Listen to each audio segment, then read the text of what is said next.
Time of year when many of us want to be extra generous with our charity dollars. And it's no longer enough to make sure the fundraising is legit. It's also a matter of making sure that your dollars stretch. Local 12's Paula Toti says buyer beware when it comes to who's getting a cut. Brian Lane wants to knock out breast cancer, something nice he's doing in honor of his mom who fought a battle with breast cancer. We found out this year she had it, just kind of shocked the whole family. And you never think it's going to happen to you. Anyone can go to one of a number of crowdfunding websites to raise money for themselves, a good cause, or a true tax-deductible charity. The largest of the crowdfunders is GoFundMe.com. They made it easy for Brian to set up a fundraising page on the site. And they take 8.2%, I believe.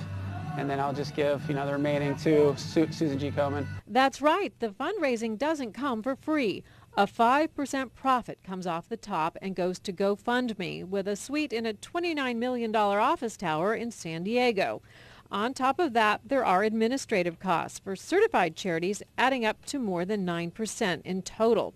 Pages with goodwill requests like Brian's don't fall into that category, but still the website takes part of every dollar raised. And really, anyone can set up a page asking for anything. The Ohio Attorney General's office has received complaints about people who have seen lies or half-truths, someone claiming a medical condition that's fake, or saying they need money for a procedure when insurance covers the whole thing.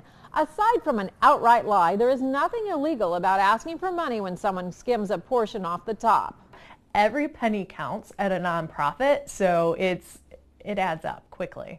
The Alzheimer's Association of Greater Cincinnati says technology versus old-fashioned donating is posing new challenges. Crowdfunding does bring in new donors, but Krista Power says donors need to be educated, and she hopes corporate sponsors will as well, maybe choosing to underwrite the crowdfunding costs. So there's different solutions, I think, available that we'll have to get creative about as a community. There are crowdfunding sites that take smaller fees, and GoFundMe says its profit is much smaller than the operating costs of many legitimate charities that can be as much as 40%. That is true, but those charities will still take those costs on top of the crowdfunding cuts. Be aware of what you're getting into before you actually write that check or whip out that credit card. Blogger Sal Brigman, who follows crowdfunding sites, would agree with that advice from the BBB. He says most causes that aren't well known only raise about $1,000 crowdfunding because people are skeptical. Most of the money comes from a close group of friends who trust the organizer.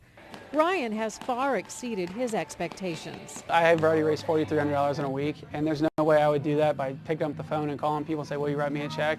He's convinced he picked the right venue for his cause. His mom is doing well, and people are drawn to his story. The story's real. It's right there. The names are real. I'm a real person. Paula Toti, Local 12 News. And the BBB gives GoFundMe an A rating, but that only means that it meets standards for ethics and response to complaints. As for the young man that you just met honoring his mom, the Punch House Gym teamed up with him for a fight night that'll be November 14th with the funds going to cancer research. Very nice.